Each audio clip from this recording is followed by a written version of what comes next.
নমস্কার বন্ধুরা, পিয়া রান্নাবাটি চ্যানেলে সবাইকে আমন্ত্রণ জানাই।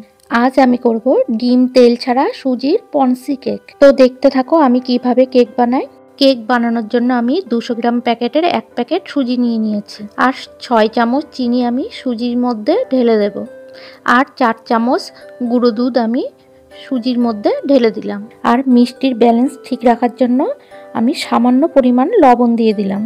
এবার সব কিছু ভালোভাবে মিক্সড করে নেব। এবার হালকা 1 বাটি গরম দুধ দিয়ে আমি কেকের ব্যাটারটা করে নেব। এবার 2 মিনিট ধরে কেকের ব্যাটারটা আমি মিক্সড করে নেব। ব্যাটারটা 2 মিনিট ধরে ভালো করে ফেটিয়ে নিলে কেকটা খুব সফট হবে আর ফুলবেও ভালো। তারপর আমি কেকের ব্যাটারটা ঢেকে 30 মিনিট রেস্টে রেখে দেব। এবার কেক তৈরি করার জন্য আমি একটা বাটি রেডি করে নেব। আমি একটা খাতা সাদা কাগজ নিয়ে নিয়েছি। এবার বাটি মাপে গোল করে কাগজটা কেটে নেব। বাটির ভেতরে আমি একটু সাদা তেল দিয়ে দিয়েছি।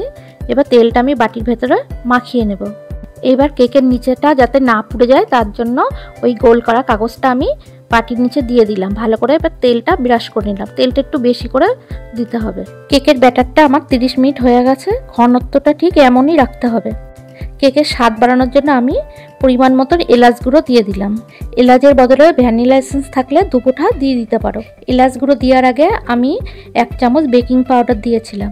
ক্যামেরা অন করতে ভুলে গেছিলাম সেই সময়। এবার কেকের ব্যাটারটা আমি বাটিতে ঢেলে দিলাম। ঢেলে একটু ভালো করে নাড়া দিয়ে নিলাম যাতে ভেতরটা ফাঁকা না থাকে। আগে থেকেই কড়ার মধ্যে বালি গরম করতে দিয়েছিলাম। দিয়ে একটা স্ট্যান্ড দিয়ে তার উপরে কেকটা বসিয়ে ভালো করে চাপা দিয়ে দিলাম। 20 মিনিট পর ঢাকনি খুলে আমি কেকের ওপর দিয়ে কিশমিশ আর আমন্ড দিয়ে দিলাম। বন্ধুরা, তোমরা গ্যাস ওভেনের আঁচটা মিডিয়ামে দিয়ে রাখবে। কেকের ওপরে আমার কিশমিশ আমন্ড দেওয়া হয়ে গেছে। এবার ঢাকা দিয়ে আবার কেকটা হতে দেব। কেকটা হতে মোট আমার 35 মিনিট সময় লেগেছে। একটা কাঠি দিয়ে আমি কেকের ভেতরটা দেখে নিলাম কাঁচা আছে কি। কেকটি আমার রেডি হতে মোট 35 মিনিট সময় লেগেছে। কেকটা আমি কিছুক্ষণ ঠান্ডা করতে দিয়েছিলাম।